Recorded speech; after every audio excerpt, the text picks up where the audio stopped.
తెలంగాణ కొత్త సీఎస్ గా సంజయ్ జాజును నియమిస్తూ ప్రభుత్వం ఉత్తర్వులు జారీ చేసింది. తెలంగాణ క్యాడర్కు చెందిన సీనియర్ ఐఏఎస్ అధికారిగా సంజయ్ జాజు ఉన్నారు. 3 రోజుల క్రితమే కేంద్ర సర్వీసుల నుంచి రిలీవ్ అయ్యారు.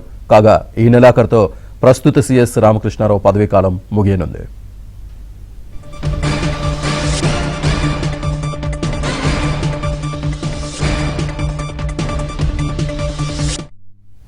తెలంగాణ నూతన సీఎస్ గా సంజయ్ జాజు నియామకానికి సంబంధించి పూర్తి డీటెయిల్స్ మా కరెస్పాండెంట్ నరసింహరావు అందిస్తారు. నరసింహరావు.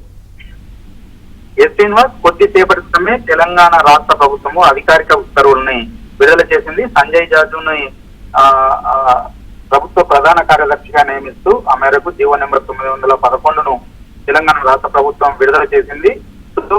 ఉన్నటువంటి రామకృష్ణారావు పదవి కాలం ఈ నెల 30తో ముగుస్తుంది. వాస్తవానికి సిఎస్ రామకృష్ణారావు పదవీ కాలం గతంలోనే ముగిసినప్పటికీ ఆయనకి 2 సార్లు రాష్ట్ర ప్రభుత్వం విజ్ఞప్తి మేరకు ఎక్స్టెన్షన్ ఇచ్చారు. దాదాపుగా 10 నెలలు ఆయన ఎక్స్టెన్షన్ ఇచ్చారు. దాంతో మొత్తంగా 14 నెలల పాటు ఆయన సిఎస్ గా పనిచేస్తారు. ఇక ఈ నెల 30తో ఆయన పదవీ కాలం ముగుస్తున్నటువంటి నేపథ్యంలో ఆయన స్థానంలో 1992 బ్యాచ్కి ఐఏఎస్ బ్యాచ్కి చెందినటువంటి ఐఏఎస్ అధికారి సంజయ్ జాజును నియమిస్తూ ప్రభుత్వము ఉత్తర్వులను జారీ చేసింది. సో వాస్తవానికి సిఎస్ రేస్ లో అటు 3 పోటీ పడ్డారు. ఇటు సంజయ్ జాజుతో పాటుగా వికాస్ రాజు, జయేష్ రంజన్ పోటీ పడ్డారు. కానీ సీనియారిటీ ఆధారంగా సంజయ్ జాజు వైపు తెలంగాణ రాష్ట్ర ప్రభుత్వం మొగ్గు చూపింది. దాంతో ఆయనకి లైన్ క్లియర్ అయింది. సో ఆయన ఇటీవల ముఖ్యమంత్రి రేవంత్ రెడ్డిని ఢిల్లీ పర్యటనలో కూడా కలిశారు. ఆ మరుసటి రోజే ఆయనకి అప్పటి వరకు కేంద్ర సర్వీసుల్లో ఉన్నటువంటి సంజయ్ జాజుని అక్కడి నుంచి రిలీవ్ చేస్తూ తెలంగాణకి పంపించారు. సో ఆయన తిరిగి నెల 30వ తేదీ నుంచి ఇక్కడ విధుల్లో చేరబోతున్నారు. వాస్తవానికి ఈయనకి చాలా ఇటు ఉమ్మడి ఆంధ్రప్రదేశ్ లో, ఇటు తెలంగాణలో, అటు కేంద్ర సర్వీసుల్లో అనేక కీలకమైనటువంటి బాధ్యతల్ని నిర్వహించారు సంజయ్ జాజు. అటు ఉమ్మడి ఆంధ్రప్రదేశ్ లో విజయవాడ సబ్ కలెక్టర్ గా పనిచేశారు, పశ్చిమ గోదావరి జిల్లా కలెక్టర్ గా పనిచేశారు, అదేవిధంగా విశాఖపట్నం మున్సిపల్ కమిషనర్ గా కూడా సంజయ్ జాజు పనిచేశారు ఉమ్మడి ఆంధ్రప్రదేశ్ రాష్ట్రంలో. అదేవిధంగా హైదరాబాద్ మున్సిపల్ కార్పొరేషన్ ఎంసీహెచ్ గా ఉన్నప్పుడు ఆ ఎంసీహెచ్ కమిషనర్ గా కూడా సంజయ్ జాజు పనిచేసినటువంటి అనుభవం ఉంది.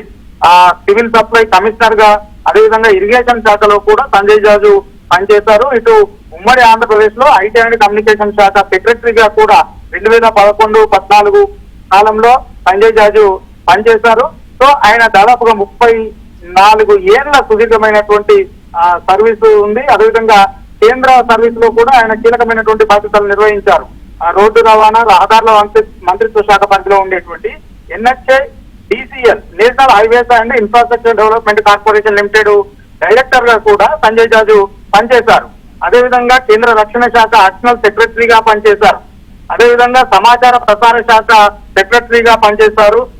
ఈశాన్య ప్రాంత అభివృద్ధి మంత్రిత్వ శాఖ సెక్రటరీగా కూడా పనిచేశారు. సో ఇది పనిచేస్తూ ఉండగానే 3 రోజుల క్రితము రిలీవ్ చేశారు.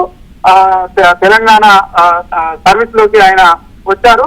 సో ఈ నెల 30న రామకృష్ణారావు పదవీ కాలం ముగుస్తున్నటువంటి నేపథ్యంలో ఆయన పదవీ విరమణ చేయగానే వెంటనే సంజయ్ జాజు తన బాధ్యతలని చేపట్టబోతా ఉన్నారు. సో సిఈఆర్సీ ఆధారంగా ఆయనకున్నటువంటి కేంద్ర రాష్ట్రంలో చేసినటువంటి సేవలకి గుర్తింపుగా ఆయనకి తెలంగాణ రాష్ట్ర ప్రభుత్వము చూస్ చేస్తున్నట్టుగా తెలుస్తా ఉంది. సీనియారిటీ ఆధారంగానే ఆయన ఎంపిక చేసినట్టుగా తెలంగాణ రాష్ట్ర ప్రభుత్వ వర్గాలు చెప్తా ఉన్నాయి. సో మొత్తానికి సిఎస్ మీద ఇన్ని రోజుల పాటు కొనసాగుతూ వస్తున్నటువంటి ఉత్కంఠకి వాస్తవానికి కొద్ది రోజు జయేష్ రంజన్ పేరు వినిపించింది, సిఎస్ గా నియమిస్తారని చెప్పి. అదేవిధంగా వికాస్ రాజు పేరు వినిపించింది. సో ఈ నేపథ్యంలో ఎవరికి వరిస్తుంది అనేటువంటిది కొంత ఉత్కంఠనైతే ఇన్ని రోజుల పాటు కొనసాగింది. ఆ ఉత్కంఠకి మొన్న కొంత స్థిరపడింది. రాష్ట్ర సర్వీసుల్లోకి తీసుకొస్తున్నారు అనేటువంటి వార్త తెలిసిన వెంటనే సో సిఎస్ చేయడం కోసమే తీసుకొస్తున్నారు అనేటువంటిది కొంత మొన్న క్లారిటీ వచ్చింది. ఈ రోజు పూర్తిగా ఈ ఉత్కంఠకు స్థిరపడిందనే చెప్పవచ్చు. Srinivas. Right, thank you Narasimha.